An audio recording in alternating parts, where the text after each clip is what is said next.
Assalamualaikum warahmatullahi wabarakatuh. Langsung saja, hari ini kita akan berdiskusi tentang konsepsi Islam dan iman menurut Muhammad Syahrur. Oke, langsung saja kita mulai diskusi hari ini dengan satu pertanyaan pembuka. Siapa sih sebenarnya Muhammad Syahrur itu? Muhammad Syahrur itu adalah seorang cendekiawan Islam ya. Jadi cendekiawan Muslim yang beliau itu berasal dari Syria, lahir sekitar tahun 1938. Terus kemudian uniknya dia itu belajar teknik sipil di Damascus University. Terus kemudian beliau magisternya di Rusia juga, kalau nggak salah juga yang sama, mirip-mirip pertanahan. Terus kemudian dia S3-nya doktoralnya di Dublin University di Irlandia. Nah, dia tidak pernah belajar agama, tapi dia orang Arab, jadi ngerti bahasa Arab. Terus kemudian beliau itu wafat barusan belum lama, tahun 2019 sekitar itu. Lalu apa saja karya Syahrur yang dipublikasikan hingga saat ini? Jadi ada beberapa karya Muhammad Syahrur yang sangat terkenal.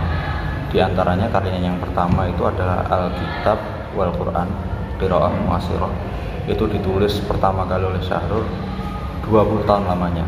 Terus kemudian ada beberapa yang lain lagi, Dirasat al-Islamiyat al-Mu'asirah. Terus kemudian Al-Islam wal-Iman yang kita nanti akan bahas sedikit dari kitab ini. Dan beberapa buku-buku lain. Dan enaknya zaman sekarang buku ini sangat mudah diakses. Juga ada websitenya sendiri, syahrur.org ya, jadi bisa diakses di situ. Dari beberapa karya yang sampean sebutkan tadi, bagaimana cara beliau berinteraksi dengan ayat Al-Quran? Jadi sebenarnya yang saya tahu ya, Syahrur itu berinteraksi dengan Al-Quran itu dengan metode analisis kebahasaan, jadi linguistic analysis. Terus metode ini mencakup kata dalam sebuah teks dan struktur bahasanya juga. Terus dia juga dia menyebutnya ini dengan metode historis ilmiah studi bahasa. Terus kemudian dia itu mencari makna kata dengan cara menganalisis kaitan kata atau relasi sebuah kata dengan kata lain, yang berdekatan maupun yang berlawanan. Dari situ dan uniknya juga dia itu tidak mempercayai adanya sinonimitas. Jadi setiap kata itu pasti punya maknanya sendiri. Jadi sehingga nanti dia itu punya definisi-definisi yang berbeda tentang term-term kata-kata yang sudah familiar bagi kita orang Islam Dalam Al-Quran. Nah, ini dalam Al-Quran. Jadi ya mungkin ini semacam analisis semantik ala Syahrur ya. Jadi analisis semantik ala Syahrur ya, khasnya Syahrur, yang kemudian nanti dia akan menganalisis kata per kata di dalam Al-Quran, kata-kata kuncinya. Nah, dengan metode yang seperti itu, bagaimana sih Syahrur mengkonsepsikannya ke dalam Islam dan iman?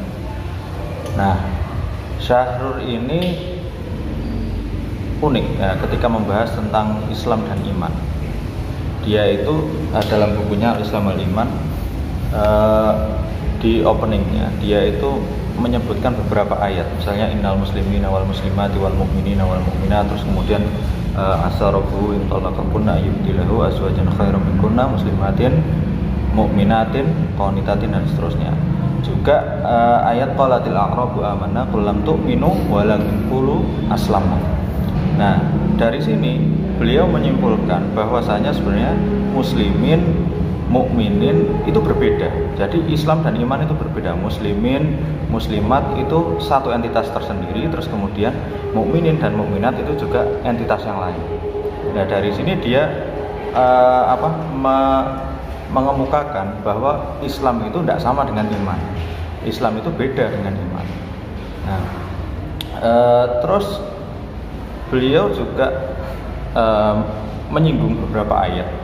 Misalnya ketika menyebutkan tentang jin yang Islam, dalam ayat wa anna minnal muslimuna wa minnal qasitun faman aslama faulaika taharraw rasyada.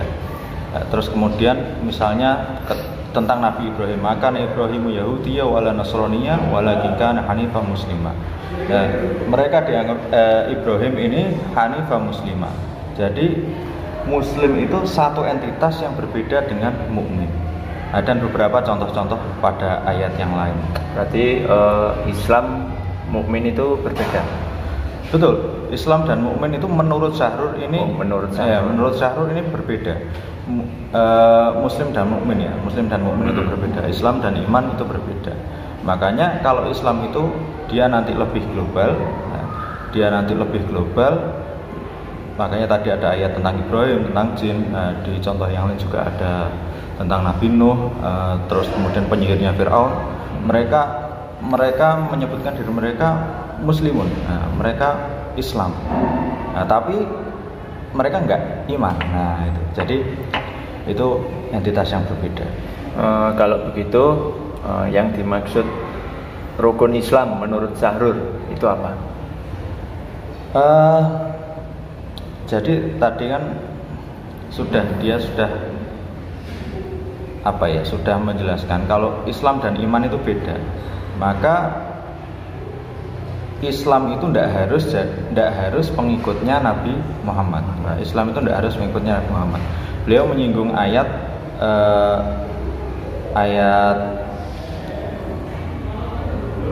innal ladzina amanu wal ladzina hadu wan nasara wasabiina man amana billahi wal yaumil akhir wa amila sholihan. Ya. Jadi siapakah orang innal ladzina amanu, sungguhnya mereka itu adalah orang yang beriman, walladzina hadu wan nasara wasabiin man amana billahi wal yaumil akhir wa amila sholihan.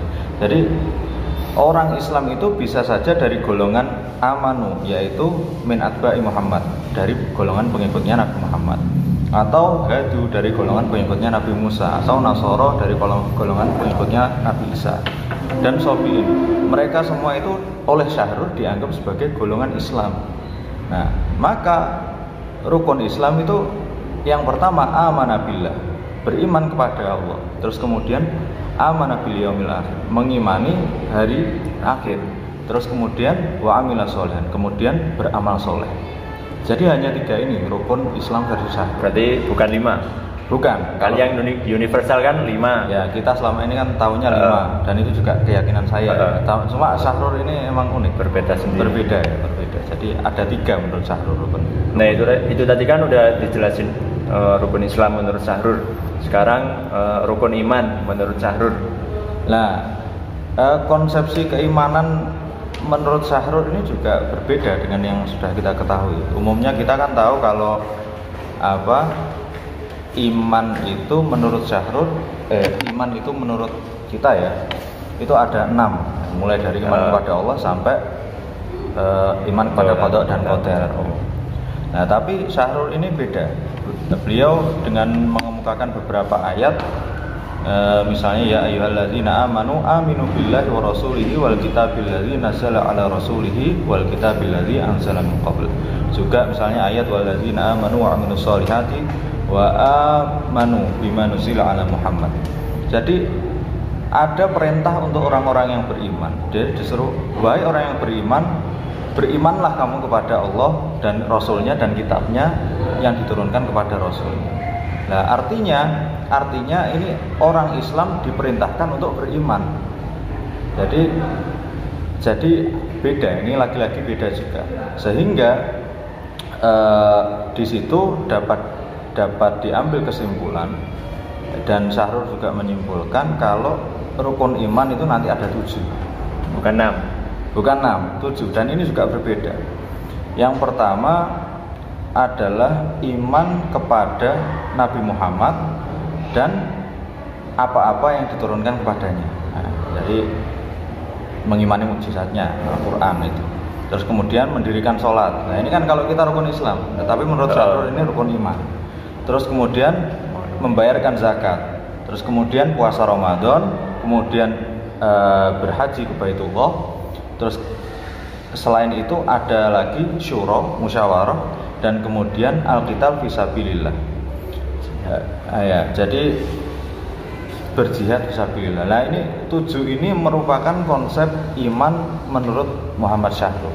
Nah, jadi ini benar-benar berbeda.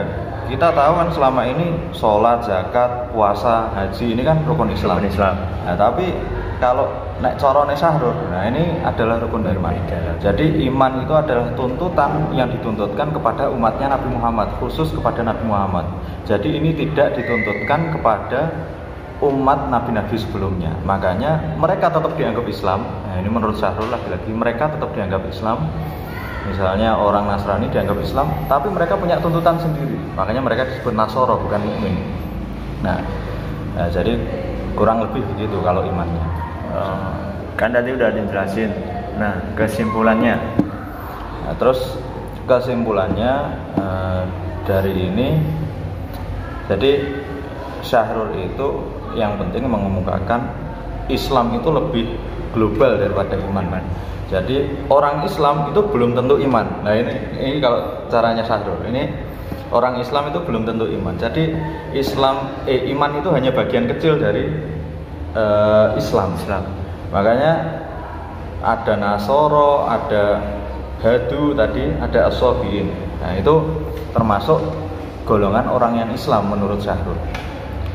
Dan beliau juga berpendapat kalau Islam itu adalah agama mayoritas di muka bumi, sehingga disebut al-Islam, bukan dinul Islam, bukan dinul iman. Nah, terus tadi iman itu juga dikhususkan kepada pengikut Nabi Muhammad. Beliau juga mengemukakan argumen yang ya unik juga ini argumentasinya. Beliau misalnya menganggap istilah seperti Amirul Mukminin. Ini kan Amirul Mukminin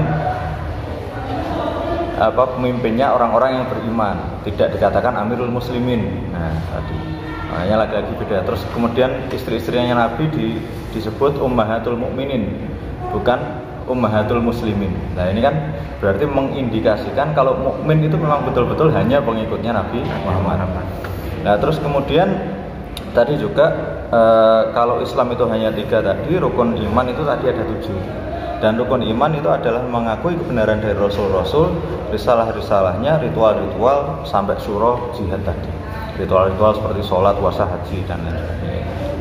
Nah, terus yang terakhir, iman itu juga tidak bisa dijauhkan dari ihsan. Sebagaimana Islam itu tidak bisa dijauhkan dari amal soleh. Makanya tadi terakhir, rukun Islam yang terakhir kan wa amila sholihan, menurut Syahrul, beramal soleh.